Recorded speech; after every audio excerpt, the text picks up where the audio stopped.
Matindi ang IQ mo. Marunong ka sa tao, kaya mataas ang EQ mo. At hindi ka basta nadadapa, kaya solid ang AQ mo. Pero bakit hindi ka pa rin fully umaangat sa promotion, sa negosyo, o sa relasyon? Baka may nawawala ang HQ. Ito yung humility quotient. Yan ang pag-uusapan natin ngayon.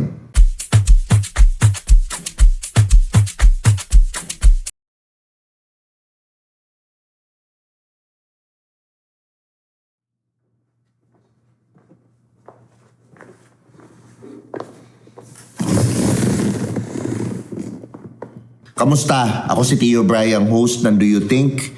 Kung gusto niyo naman ng self-improvement, mag-subscribe na kayo dito sa channel. Help us reach 100,000 subscribers.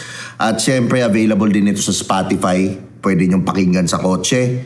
At napaka-importante po ng likes, comments, and shares para dito sa channel para makatulong po at marami pang mabagong tao.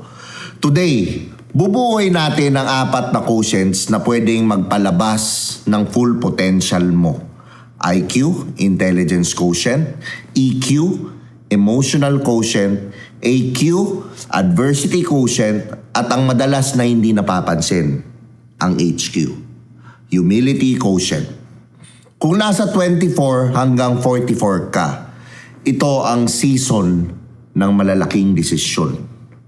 Career moves, side hustles, pamilya, at kung sino ka sa trabaho at sa bahay, gagawin nating malinaw, relatable, at actionable. Una, lalariliman natin ang IQ. Ito yung clarity at decision making. Pangalawa, EQ, kind at clear, hindi kind lang. Pangatlo, AQ, bend, don't break, hindi martyr mode. Pang-apat, HQ, ang missing multiplier na nakaka-calibrate sa 3. Tapos isasara natin sa mga konkretong senaryo sa work, relasyon, at syempre negosyo.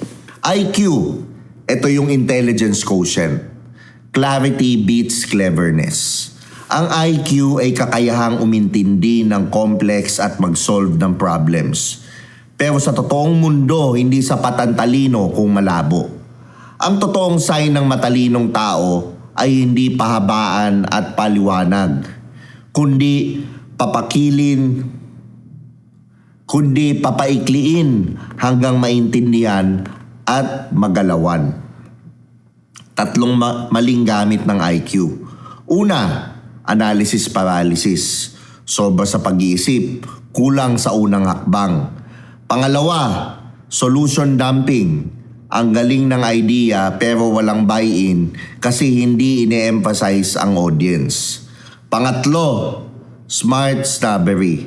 Ikaw ang nakakaintindi kaya ikaw lang din ang gumagalaw.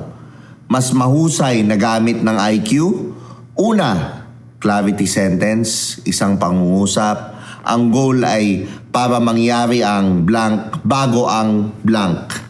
Kapag hindi mo kaya, hindi pa malinaw. Pangalawa, 10-minute test. Sino ang pwedeng gumawa ng unang maliit na eksperimento? Outline, prototype, or 2 tawag. Pangatlo, decision tree. Kung A, gagawin natin ito. Kung B, ito. Kung C, stop. Ang matalinong tao, nagpapalinaw ng choices. Example, may bagong campaign. Mataas ang IQ mo. Pero imbis na deck na 860 slides, magsisimula ka sa 1-page brief. Objective, constraints, success picture, next step. Mas mabilis ang yes, mas mabilis ang feedback, mas mabilis ang resulta. Relationship example nito. Hindi mo kailangan ng TED Talk para magpaliwanag. Isang malinaw na sentence. Kaya ko ang ganitong oras at ganitong budget. Gusto ko maging present kapag nagkita tayo. Ang clarity ay respeto. Career growth. Ang IQ na nakakapagbenta ay yung kaya mong gawing simple, teachable, transferable. Iyon ang unang hakbang para ma-promote. Hindi lang ikaw ang magaling, kundi kaya mong gawing magaling ang iba. Ganda, di ba? Helping others. So, punta naman tayo sa EQ. Ito yung emotional quotient. Ito yung kind and clear equals kindness. Kind plus clear equals kindest. EQ ay self-awareness, empathy, at social skills. Pero maraming natatrap sa basta mabait ako. Ang problema, mabait pero malabo equals miscommunication, tampuhan, at burnout. 5 sangkap ng gamit na EQ. 5 sangkap ng gamit na EQ. Una, self-awareness. Pangalanan bago ayusin. Naiinis ako kasi nape-pressure ako. Example, kapag may pangalan, bumababa ang tension. Pangalawa, self-regulation. Hindi mo kinokontrol ang emosyon. Outlet ang kinokontrol mo. Walk, tubig, 5 deep breaths bago mag-reply. Diba? Yan yung mga importante lalo na pag magulo yung utak mo. Pangatlo, empathy. Ano ang itsura ng success para sa kanya? Kapag alam mo ang lens ng kausap, sumasabay ang tono mo. Pang-apat, social clarity. Kind plus clear equals kindness. Read that again. Kind plus clear equals kindness. Ang yes na hindi mo kayang i-deliver ay hindi bait. Ito ay delikado. Pang-5, repair skill. Kapag may sablay, gamitin ang feel, facts, forward, feel. Example, feel. Nasaktan ako kasi blank. Facts. Ang nangyari kasi ganito. Forward. Next time, gawin natin ganito. Ito yung signals na mababa ang EQ kahit mukhang friendly. Laging okay lang siya ng okay pero passive-aggressive. Nagsosolve agad ng walang pakikinig. Nagsosoften ng katotohanan hanggang hindi na malinaw. Let's go to daily application. Kapag boss ka, gusto ko ang initiative mo. Para sa susunod, mas okay yung ilag muna natin sa tracker bago magpadala sa client. Eh di ba, yung statement na yon ang bait tapos malinaw. Kapag partner ka naman, eto pwede. Example, namimiss kita. Hindi ko kaya ang late notice palagi. Pwede ba na at least a day before magplano tayo? O di ba, ang ganda, mas malinaw. Di ba, sinasabi mo pa na namimiss mo siya. Bakit mahalaga ito sa 24 to 44 years old na tao? Ito kasi ang years ng trabaho, pamilya, at personal goals mo. Kung hindi malinaw ang usapan, nagkakapatong-patong ang pressure mo. Ang EQ ang shock absorber ng relasyon at team mo. Ito naman, punta naman tayo sa pangatlo. Ito yung adversity quotient. Ito yung bend but don't break. AQ ay kakayahang bumangon, mag-adjust, at magpatuloy kahit may bagyo. Pero may maling anyo ng AQ. Ito yung mga martyr mode. Akala resilience ang sagot sa lahat. Kaya puyat lang ng puyat at push lang ng push kahit mali na yung direksyon. 3 pagkakaiba ng healthy AQ. Una, ito yung grit versus grind. Ang grit, ito yung strategic persistence. Ang grind, ito yung pagod na walang strategy. Di ba nakita nyo yung difference? Pangalawa, inputs versus moods. Kahit bad day, may micro-input. Isang page na naisulat, 2 client reach out, 15-minute deep work. Pangatlo, ito yung flexible routes. Fixed ang goal, pero flexible ang paraan. Hindi ka nakatali sa iisang daan. Ito naman ang playbook ko sa adversity quotient. Una, Plan A, B, C. A, para sa ideal. B, para sa limited time. C, para sa sobrang busy, palaging may galaw. Pangalawa, failure budget. Magtabi ng energy at oras para sa mga sablay na post-mortem agad. Anong natutunan? Ano ang babaguhin bukas? Yan yung mga example. Pangatlo, ang tawag dito help muscle. Ang paghingi ng tulong ay skill, hindi kahinaan. Diba? Hindi kahinaang mag-ask ng help.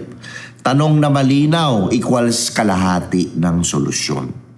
Ito yung work example ko dyan. Nawala yung big client mo. Ang grind mode na gagawin mo dyan is sisisihin ang sarili or yung team mo. Pero eto naman, pumunta tayo sa grit mode. Ito yung i-identify mo yung top 3 learnings, babaguhin mo yung deck, at maglilista ka ng 10 prospects. Or i-activate mo yung A, B, C na in-state ko kanina. Personal example, bumigay ang fitness habit. Grind mode. Ang grind mode dyan, usually magigilty ka. Pero ito yung grit mode. Ito yung babalik ka sa pinaka-simpleng version. 5-minute walk today, bukas 10 minutes and then momentum first. Bakit mahalaga ito sa 24 to 44 years old? Ito ang years na may anak, renta, mortgage, at mas malaking responsibilidad. Ang AQ, ang tibay para maituloy ang mahalaga, hindi lang dahil matapang ka, kundi dahil matalino ang pivot mo. Ito naman yung part 4, pumunta tayo sa pinaka-importante. Kasi yung 3, pag na-achieve mo yon, baliwala yun kung wala ito. Ito ang pinaka-importanting chine-check mo, especially pag naabot mo na lahat ng dreams mo, lahat ng financial goals mo. Ito yung humility quotient. Ito yung missing multiplier most people miss. Ngayon, ang madalas nakakaligtaan, humility quotient. Kadalasan, kapag mataas ang IQ, EQ at AQ, dumarating ang ego comforts. Magaling ako, mabait ako, matibay ako. Doon pumapasok ang blind spot. I-define natin ang humility quotient. Ito yung truth responsiveness. Gaano ka kabilis at husay tumanggap ng feedback? Yan, importante yan. Data at bagong information. At baguhin ang kilos mo kahit may posisyon ka, skill at success. Bakit kulang ang HQ kapag malakas ka na sa 3 Qs mo, sa unang 3 Qs? Ang IQ blind spot, eto yan, yung pag basado kang matalino. Tama logiko, kaya tama. Pero may context kang hindi nakikita, yun ang problema sa ganyang mentalidad. Ang blind spot naman sa emotional quotient, basta mabait ako. Pero minsan kulang sa boundary at standard, nasasayang ang oras ng team. Adversity quotient blind spot naman, kakayanin ko. Pero baka ibang approach ang kailangan, hindi dagdag puyat. Ano yung 5 ugali ng high humility quotient leaders at creators? Una, ask, then answer loop. Bago magbigay ng solusyon, 3 tanong muna. Ano ang success picture? Ano ang constraint na hindi gagalawin? Ano ang next smallest test na kaya nating i-deploy bukas? Kapag tama ang tanong, umiikli ang drama at bumibilis ang resulta. Pangalawa, feedback neutrality. Feedback ay data, hindi drama. Default reply, salamat.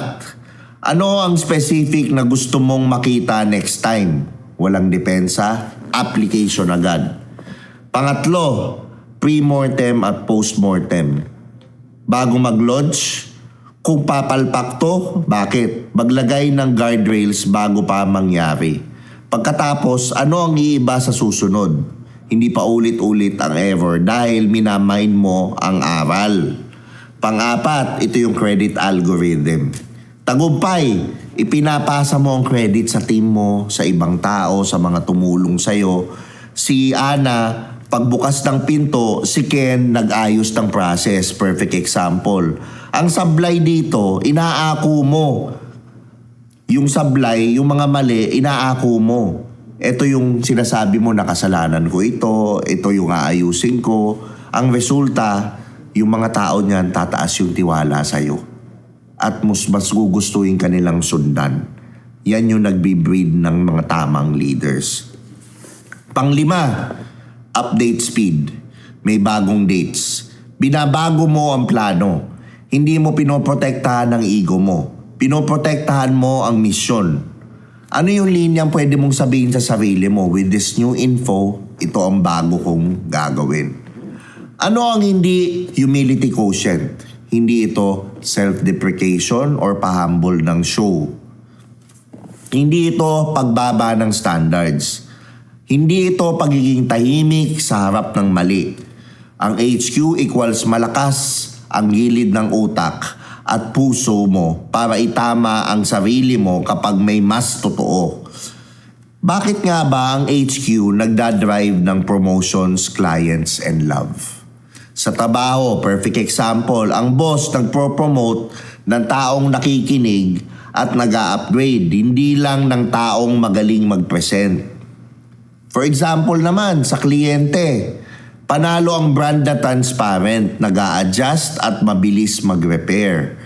Sa relasyon, relationships natin, which is madami makaka-relate, mas tumatagal ang love kapag mabilis mag-sorry, mabilis magbago, hindi dahil mahina, kundi dahil mature ka. Pagsasama-samahin ko, ang 4 quotients operating system. IQ is to clarity. Ginagawang simple ang complex at gumagawa ng desisyong pwedeng sundan ng iba. Ang EQ, ito yung connection. Pinapakinggan ng tao. Mabait at malinaw ang usapan, marunong mag-repair. AQ, adversity quotient, is into consistency. May galaw araw-araw, flexible ang ruta, hindi sumusuko pero marunong mag-pivot.